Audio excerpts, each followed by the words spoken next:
this looks so different from the past films you've done, like Soriano, and the rest of them. So, were you Art film. influenced by the scriptwriter Love Art Diaz in film your siya. vision in this movie? Love Diaz definitely had a huge inspiration in this, the creation of Mañanita. I'm not afraid to say that. Ever since I produced for Love in 2015 for Hele, I started to kind of learn and research his style. He became like a mentor to me, like an older brother, and we've had a lot of discussion about film, about life up to this day. And when I pitched him the story, when I tell him the story, he instantly wanted to collaborate. He said, "Let me write it for you." It was 8 pages long. And he goes, "Shoot na yan." He goes, "I leave it up to you. I trust you, Paul, as the director, to now put it on the big screen." So definitely an homage to love and to his style, which is, more or less transcendental. Of course, other filmmakers that I studied was the likes of Paul Schrader. Of course, there's Ozu, Tarkovsky. Those are the other filmmakers from world cinema that I also studied. But in terms of my style, yes, you're right. It's very different from my last films that I've directed and produced. But I feel this is the most personal film that I've ever done as well. Meaning, as a filmmaker today, I believe this is really who I am. And it took me, I guess, 13 years to earn that respect, that right to be able to produce, direct a film like this. Because my collaborators gave me all the trust from, of course, from Bela to Lam and to my whole team that helped me. But yeah, Mañanita is very personal. It's really kind of who I am today. It doesn't mean I'm not going to go back to doing other, the likes of Siargao or Lupon or Kulafu. But I think Mañanita best defines who I am as a filmmaker today. You said there were only 8 pages of the script, so that means there's very minimal dialogue throughout the movie. Definitely, yes. Actually, I think Bella only talks 40 minutes into the film. 45 minutes is the first time you hear Bella's, or Idelberta's voice. That's why I said earlier the songs play a big role, because there's a lot of songs in the beginning. So, and I chose each song carefully from the works of Asin, Joy Ayala, Freddie Aguilar. It was also that kind of era is the music that you will hear and listen to in Mañanita. And the lyrics are actually what I hope hits you. As I mentioned before, the film is really a serenade to you guys and to the audience. Okay, that's all. I wish you well. I wish you will find the audience that will deserve. Thank you, sir. Thank you, sir. Thank you, Salamat. Mario. Sir Pablo. Hey, Pablo. Nariman. Hi, hello. Hi, Paul. I saw the movie. Yes, I know you were there 2 days ago. And I like it. It's something very different. Thank you, thank you. My question is, how tough was doing this film, and why were you so obsessed with such the film had the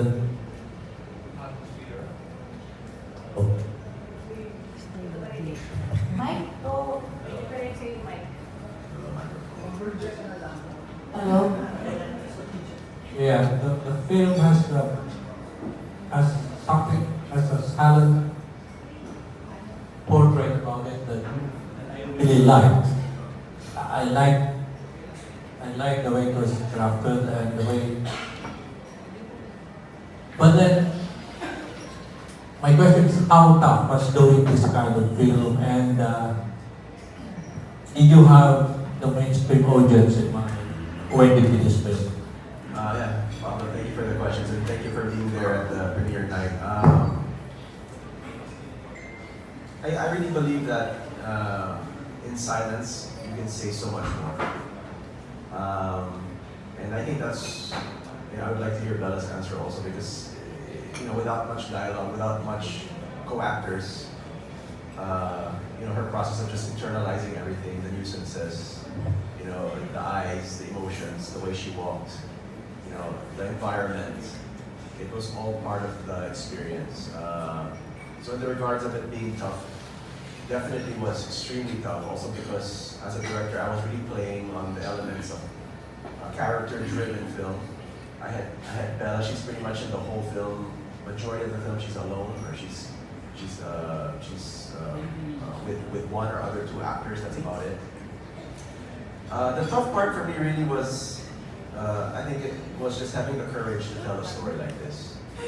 Having to go out of my box, out of my comfort zone, and kind of present, you know, my voice to an audience that already has seen, you know, past works.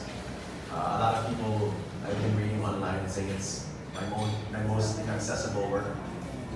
But you also asked about my audience in mind. My audience here was really myself.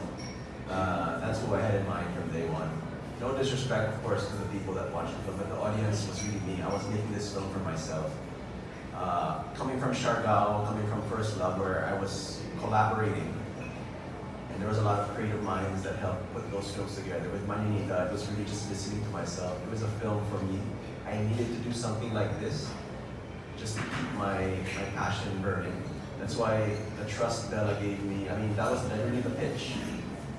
So, you know, I owe a lot of gratitude and thankful to Bella for kind of blindly going into the project. But yeah, I mean, that's kind of Mañanita. But yeah, Bella, I mean, please also.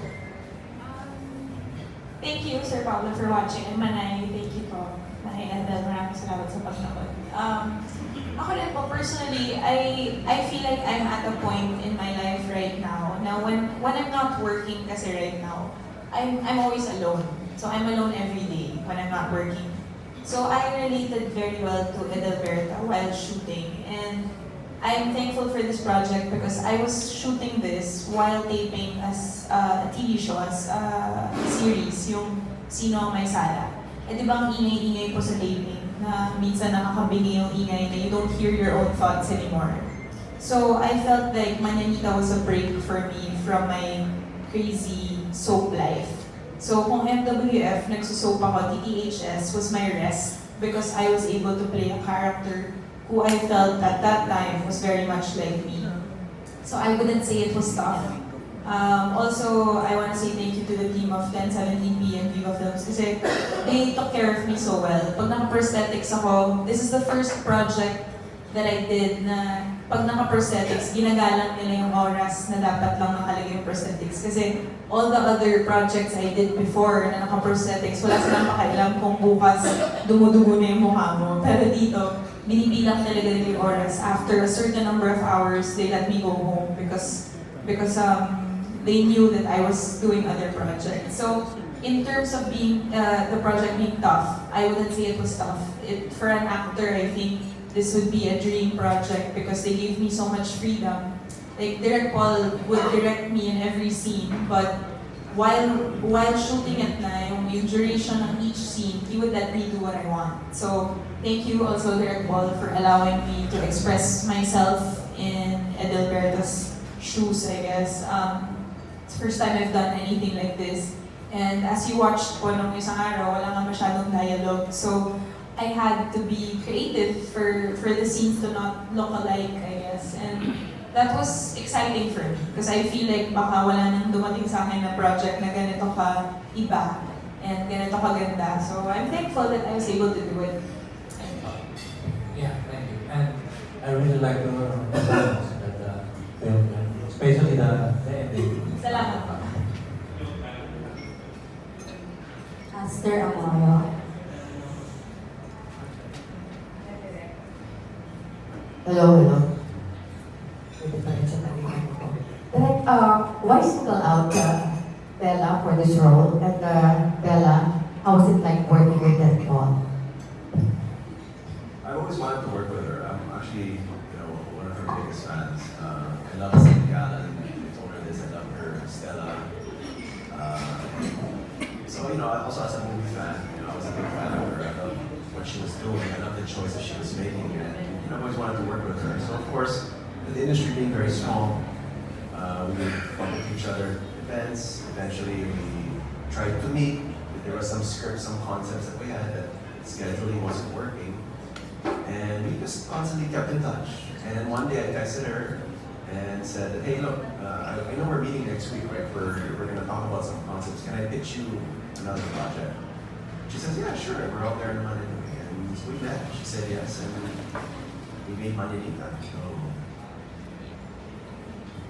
ako naman po, it was very easy to work with Derek Paul kasi he knew what he wanted from the start for the film. Since nga, as he said earlier, he is his own audience. Alam na alam niya na yung gusto niya mangyari each scene. So, I feel like naka-storyboard na sa utak niya yung mga eksena. Pati yung shots, kasi hindi niyo nakikita, minsan may eksena ako naglalakad. Makikita niyo po naglalakad ako. Ang hindi niyo nakita, pinaglakad niya na ako ng mga 1 kilometer bago ako pumasok sa screen. So, may process po siya ng ibang-iba. So, by the end of the film, feeling ko talaga sundalo na ako kasi sinusuot ko every shooting, lahat ng suot nila. Hindi siya daya lang na kung ano lang yung nakikita, yun ang yung susuotin ko. Pinapasuot sa akin yung scarf sa loob, pinapasuot sa akin yung medyas talaga ng sundalo. Nag-shooting po kami sa Pampanga. So, very different, which I appreciated kasi noong una, mahirap, pero eventually, ang dali pumasok sa character ni Adelberta because they require those things of me. And I'm happy because they were with me every step of the way, from training down to the last shooting day. I really felt like buong-buo yung project, which is very weird because I was expecting na hindi ganun because we only had 8 pages of script. But actually, this is one of the most organized film productions I've worked with, so I'm very thankful. Obviously, siya yung head nun, so his team takes after him, I'm sure. And yun, it's very easy to work with Derek Paul, and like he said, it's been a few years na lagi kaming nag-iisip ng concepts to work with each other. In fact, last year, nung nag-asap Hawaii, and I was telling him this, kachika ko si Tony, because I worked with Tony before Paul, and Tony was telling me na yun nga, sana we all get to work with each other. So when this project came along, I said yes right away. Ayun po.